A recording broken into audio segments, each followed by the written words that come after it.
senhores Aluado, Rabicho, Almofadinhas e Pontas apresentam o Caldeirão Furado. Oi!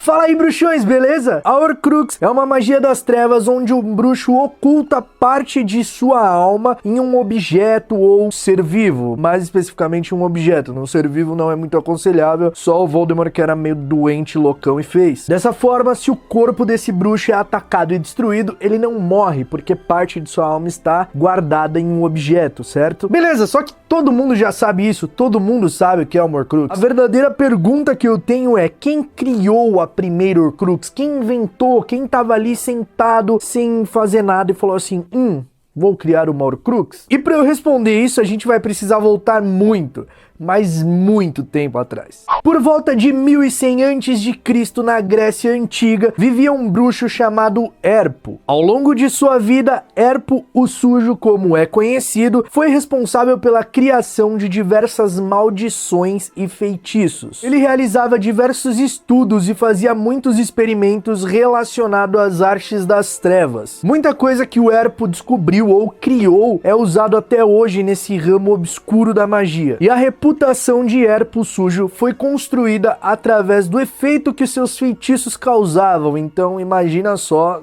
não eram muito bons. Infelizmente, nós não temos muitos registros e nem podemos falar com propriedade quais foram esses feitiços e maldições criadas por Herpo Sujo. Mas como eu sou um pouco abusado e gosto de teorias, a gente podia atribuir a criação das maldições imperdoáveis ao Herpo, talvez. Herpo o Sujo é um dos bruxos das trevas mais antigos que se tem registro. Quem sabe ele não criou a maldição da morte, não criou o Cruciatus, não criou o Império? É claro que isso é só uma suposição.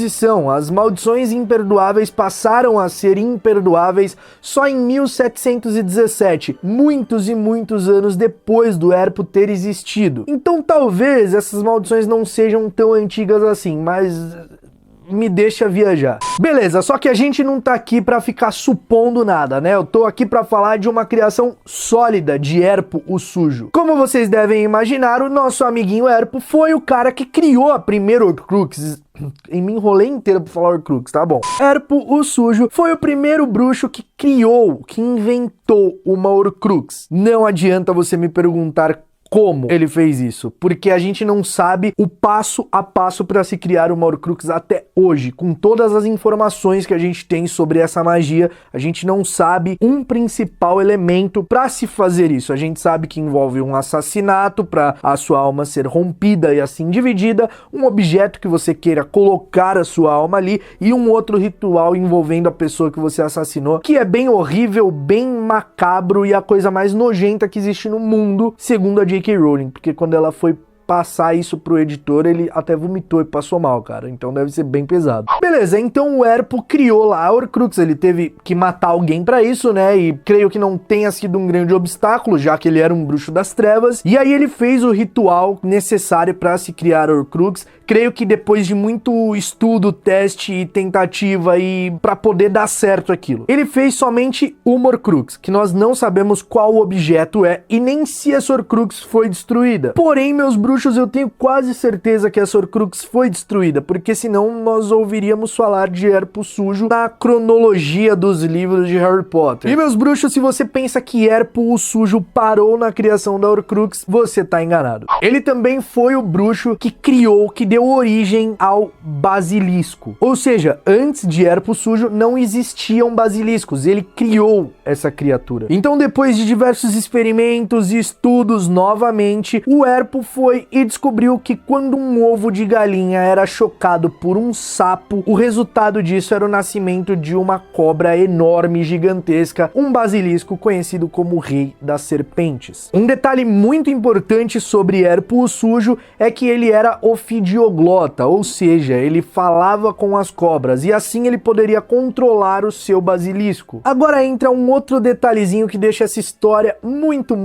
mais legal. A gente sabe que a ofidioglosia ofidioglosia, ou a arte de se comunicar com as cobras, é algo hereditário, ou seja, ele é passado de geração em geração entre a família ali. Talvez existam mais ofidioglotas no mundo espalhados por aí, pode ser, é uma hipótese, mas eu tenho certeza que em Harry Potter nada é coincidência. Então, se nada é coincidência em Harry Potter e Erpo o Sujo é um ofidioglota, isso significa que Salazar Slytherin é um descendente de Erpo o Sujo. Um outro detalhe que sempre gera dúvida quando eu falo sobre ofidioglosia aqui é exatamente esse fato da ofidioglosia ser hereditária e ela não poder ser aprendida por outra pessoa. Tipo, outra pessoa não pode aprender a falar a língua das cobras. E aí alguém sempre comenta, mas o Ron falou em Câmara Secreta a língua das cobras. Beleza, eu vou explicar o porquê. O Ron simplesmente estava replicando palavras que ele ouviu o Harry falar. Isso não significa que ele era ofidioglota ou que ele poderia aprender a ser ofidioglota e se comunicar com as serpentes. Isso não pode acontecer. Tanto que Alvo Dumbledore consegue entender a ofidioglossia, mas ele não consegue se comunicar. O Dumbledore ouvia algum ofidioglota falando e ele sabia o que esse ofidioglota estava falando. Claro, um bruxo, ele não podia ouvir serpentes. Para exemplificar e ficar bem figurativo isso que eu tô falando, é a mesma coisa que um papagaio. Um papagaio, ele pode replicar as palavras e até frases, mas ele não tá se comunicando, ele não sabe o que ele tá fazendo, o que ele tá falando. Deu pra entender mais ou menos como funciona? E o Harry, eu nem preciso falar que era ofidioglota, porque tinha um pedaço do Voldemort dentro dele. Logo depois dessa Horcrux ser destruída, o Harry perde o dom da ofidioglossia. É por isso que a gente não considera a Cursed Child um canon, porque lá ele fala a língua das cobras e J.K. Rowling, não faz sentido. Ai, mas o livro é dela, ela fala o que ela quiser. Tá bom, já superei isso daí. Enfim, meus bruxos, Erpo o Sujo pode ser encontrado lá nas figurinhas dos sapos de chocolate por seus grandes feitos, mesmo eles tendo sido negativos, né? Porque são artes das trevas, ele não fez nada de bom pro mundo. Mas ele pode ser encontrado lá nas figurinhas como um dos bruxos mais famosos de todos os tempos e o bruxo das trevas mais antigo que já existiu. Se você gostou desse vídeo, eu peço que você deixe o seu like aí, por favor, porque ajuda mesmo de verdade. E se você não era inscrito aqui no Caldeirão Furado, deixa de ser trouxa e se inscreva. Vídeo novo toda semana, você não perde nada e só você deixando o like que você vai receber o vídeo. Porque acredite, a notificação ativada não tá adiantando nada. Então é isso, meu bruxo, minha bruxa, a gente se vê num próximo vídeo aqui no Caldeirão. Até lá, mal feito, feito.